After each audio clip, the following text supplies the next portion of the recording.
Halo, apa kabar? Semoga selalu dalam keadaan sehat walafiat, tetap semangat. Ini Menteri Keuangan Sri Mulyani memutuskan PPN pajak pertambahan nilai 12% itu akan mulai berlaku awal tahun depan. Reaksinya luar biasa. Ini jutaan buruh itu akan mogok kerja, pengusaha juga khawatir bakal terjadi PHK. Dan ini juga bahwa LPM UI, lembaga yang memiliki masalah-masalah ekonomi dan rakyat ini memprediksi bahwa rakyat miskin itu akan tambah miskin lagi. Iya, ada gium bahwa pajak itu adalah cara biadab untuk mempertahankan peradaban. Artinya memang supaya kehidupan bisa berlanjut, maka pemerintah mengambil pajak dan rakyat yang secara sukarela membayar pajak mengerti fungsi dari pajak itu, akibatnya, manfaatnya itu. Tentu yang paling penting adalah beban yang even, beban yang setara, yang bisa dinikmati atau bisa dibebankan supaya tidak ada sebut aja diskriminasi secara sosial. Nah, kalau PPN itu artinya semua kena prinsip yang sama, naik 12%. Jadi mau dia orang kaya, orang miskin, itu bayar hal yang sama. Itu sebetulnya menunjukkan ketidakadilan. Dan ketidakadilan itu justru yang diprotes pasti oleh mereka yang terbebani, karena konsumsi itu adalah kegiatan sehari-hari buat masyarakat kecil tuh. Orang besar mungkin atau mereka yang kaya raya ya nggak lagi mungkin makan hal-hal yang ada di warung, sehingga tidak peduli dengan kenaikan itu. Kalau dia makan steak tiap hari ya itu 12% itu tidak akan membebankan daya beli mereka. Tetapi buat rakyat yang makan sambal teri, tempe, tahu atau belanja di warung-warung itu merasa keberatan, apalagi buruh yang memang sedang ditekan oleh berbagai macam beban hidup dan angka PHK terus berlanjut, deindustrialisasi jalan terus. Jadi sebetulnya kondisi ekonomi kita secara rasional tidak mendukung kenaikan pajak 12% itu. Walaupun argumen dari pemerintah ya ini karena udah ada undang-undang, ya tentu saja karena ada undang-undang maka dia dinaikkan. Tapi undang-undang itu kan harusnya fleksibel. Undang-undang pajak itu di mana-mana dia fleksibel. Kalau dilihat ada potensi dia naikin, kalau dia tidak ada potensi ya jangan naikin dong. Itu dasarnya itu. Dan pajak itu sifatnya memaksa memang, tetapi dia ada klausul bahwa kalau saya tidak bisa bayar ya jangan paksa dong, kan itu dasarnya kan. Jadi penghargaan terhadap dignity orang itu juga harus dimengerti oleh pemerintah, jangan dipukul rata tuh. Jadi saya kira class action yang sedang berlangsung itu, petisi untuk sama-sama menolak pajak PPN itu ada dasar sosial dan ada dasar ideologinya. Selain membebani, ini kan penolakan terhadap kenaikan PPN 12% ini kan juga karena ini muncul banyak pertanyaan dari rakyat ini, mau dikemanakan pajak mereka itu. Kan biasanya pajak itu harusnya kembali ke pembayar pajak dengan berbagai fasilitas yang disediakan oleh pemerintah gitu.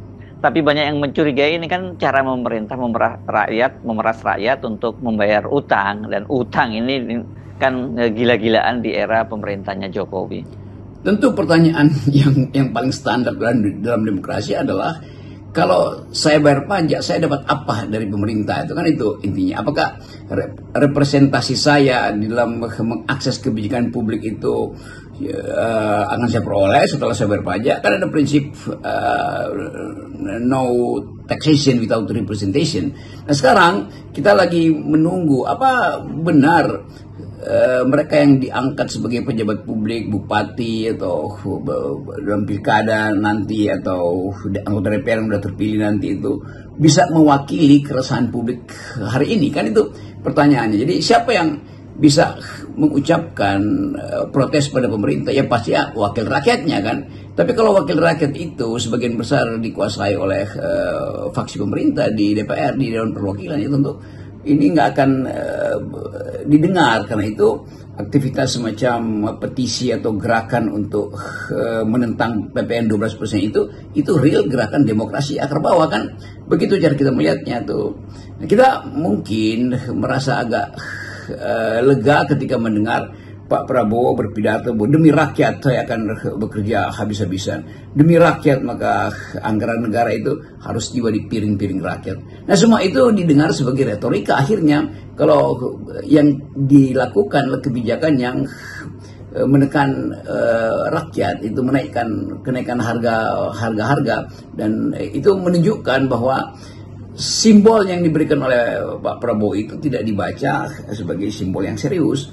Kan PPN itu selalu jadi kalkulasi yang mesti dicari pembebanannya pada siapa, pada konsumen melalui harga, pada apa lagi. Jadi sebetulnya teknik untuk menaikkan PPN itu hal yang biasa secara teknis. Tetapi kalau dukungan dari dua pihak, produsen dan konsumen justru menolak, itu penanda bahwa itu nggak masuk akal, tidak rasional kebijakan itu. Jadi dasar dari atau rasionalitas dari hukum pajak itu bukan pada hukumnya, tetapi pada kemampuan untuk membayar pajak, kemampuan untuk yang kemampuan itu dasarnya adalah kehidupan sosial kita sedang produktif atau tidak kan, hanya itu intinya. Jadi kalau terlihat bahwa negara memaksakan, itu artinya negara lagi frustrasi karena tidak ada pemasukan lain, sehingga akhirnya ya cara yang paling mudah naikin pajaknya kan. Kelihatannya itu yang akan jadi dilema di dalam politik setelah Pak Prabowo mungkin kembali dari luar negeri nanti.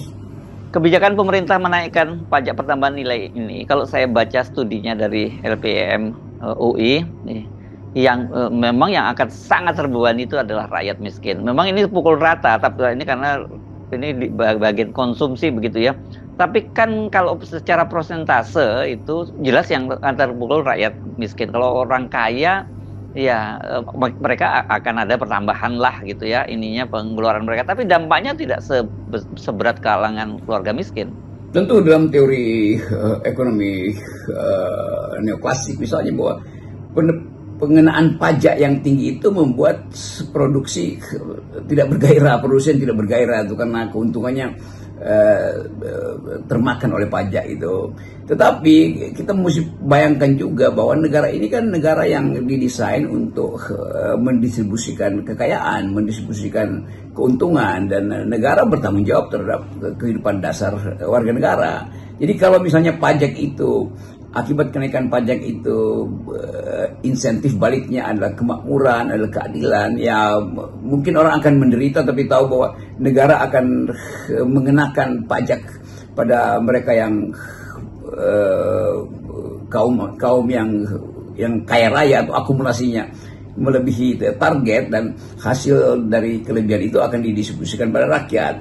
Atau sistem perpajakan progresif akan menghasilkan semacam rasa keadilan. Tapi yang di kita itu tidak terjadi, sehingga orang merasa bahwa kegagalan pemerintah untuk mengejar pengusaha-pengusaha besar itu yang menjadi tukar tambah dengan beban pada rakyat yang harus membayar lebih mahal kebutuhan dia sehari-hari karena 12% pajak PPN itu kan. Jadi kelihatannya itu yang jadi problem ideologis. Nah kalau ada di negara-negara yang secara diametral bertengkar atau pertengkaran politik dilakukan secara ideologis, ini udah jadi masalah tuh.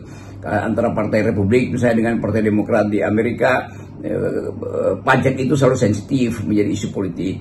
Antara Partai Buruh dan Partai Konservatif di Inggris misalnya, pajak juga sensitif. Tapi di kita, karena tidak ada semacam posisi ideologi di antara partai-partai, maka tidak ada semacam konfrontasi ideologi untuk menentukan pajak ini berguna atau menghasilkan kemakmuran atau sebetulnya hanya membebani rakyat dalam bentuk pemerasan itu. Jadi kelihatannya itu yang mungkin kita harus juga melihat pajak ini di dalam skema konfrontasi ideologi itu, dan itu yang memungkinkan kita mengatur kebijakan berdasarkan keyakinan ideologis dari sebuah partai. Kalau partai yang berkuasa meyakini bahwa pajak itu akan membebani rakyat, maka partai yang beroposisi harus berpikir sebaliknya, bahwa pajak itu justru diperlukan untuk mendistribusikan keadilan. Jadi konfrontasi ideologi ini yang mesti juga kita jadikan semangat untuk memperbarui cara-cara kita berpolitik kan. Nah, partai politik di kita itu nggak ada ideologinya sebetulnya, sehingga nggak ada poin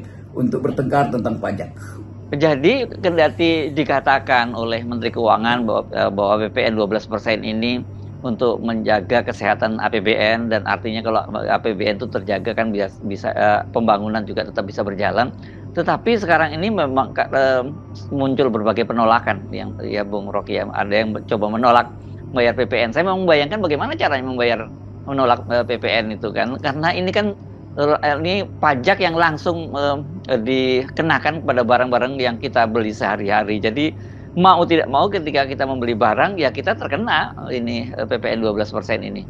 Ya, social disobedience, pembangkangan publik terhadap kebijakan pemerintah itu adalah hak demokrasi juga. Kalau publik misalnya mulai mengkampanyekan untuk tidak membayar PPN itu dengan tidak mengkonsumsi, itu juga berbahaya bagi negara karena ekonomi tidak akan bertumbuh. Kalau gerakan anti PPN 12% ini berhasil diwujudkan, maka pemerintah juga akan kelabakan karena tidak ada yang bisa dibagi pada akhirnya, dan itu akan melumpuhkan beberapa sektor ekonomi, terutama sektor-sektor yang dimaksudkan untuk mengumpulkan uang. Jadi hal yang tidak mungkin atau hal yang sangat tidak mungkin kita bayangkan bahwa pemerintah mau ambil risiko dengan menaikkan PPN, tapi kemudian kebijakan itu memukul daya beli dan akhirnya rakyat menganggap ya udah kalau begitu mari kita puasa 32 jam misalnya kan. Jadi sinisme itu atau satire itu saya kira yang dipamerkan melalui gerakan anti PPN itu kan, itu biasa aja tuh. Jadi kelihatannya mulai terjadi kesadaran publik, dan itu pasti akan jadi semacam class action yang terutama diniatkan untuk menantang pemerintah. Kalau kita nggak mau bayar, kenapa? Ya nggak usah makan, oke, kita nggak akan belanja, bagaimana itu? Padahal belanja konsumen itu sangat faktorial di dalam menaikkan pendapatan negara kan, dan pertumbuhan ekonomi tentu saja tuh. Jadi keinginan dasar manusia untuk memperoleh hak dia yang harusnya disediakan oleh negara akhirnya jadi semacam public outcry, jadi semacam teriakan publik atau protes publik yang bisa mengganggu keadaan kita, bisa mengganggu stabilitas politik, karena memang negara tidak peduli dengan teriakan-teriakan rakyat ini kan. Nah, kita masih lihat bahwa kabinet dari Pak Prabowo belum diuji apakah cukup stabil, di dalamnya ada kekompakan untuk melihat dengan paradigma yang sama fungsi pajak. Tentu berbeda-beda tuh, ada mereka yang menganggap bahwa biarkan saja toh nanti ekonomi akan menyelesaikan guncangan ini. Tetapi guncangan ekonomi di Indonesia itu seringkali berakibat politik. Jadi kalau terjadi semacam peningkatan suhu politik karena soal pajak ini, maka di dalamnya akan ada tuntutan yang lebih tinggi bahwa memang ini kabinet tidak legitim, memang pasangan presiden dan wakil presiden itu tidak terikat oleh keinginan kesosialan manusia itu. Padahal kita menginginkan ada keadilan sosial bagi seluruh rakyat Indonesia, dan yang ternyata keadilan itu tidak bisa mereka peroleh karena beban pajak itu dibagi rata antara yang kaya dan yang miskin, padahal harusnya yang kaya menanggung lebih banyak karena negara ini negara yang desain secara sosialistis. Kan semuanya itu adalah pertengkaran ideologis. Nah, kita ingin ada pertengkaran itu, dan mumpung masih ada waktu untuk mengkonsolidasikan posisi-posisi ideologis, maka marilah publik mulai menantang pemerintah dengan menolak membayar pajak atau menolak untuk mengkonsumsi, sehingga pendapatan pemerintah juga pasti akan jatuh tuh. Nah, di situ baru kita lihat bahwa politik itu sebetulnya adalah duel ideologi. Dan kita mulai lagi dengan prinsip bahwa memang partai-partai mesti diselenggarakan di dalam posisi saling duel ideologi, baru ada kompetisi yang sehat. Salam akal sehat. Salam akal sehat. Dan 0%.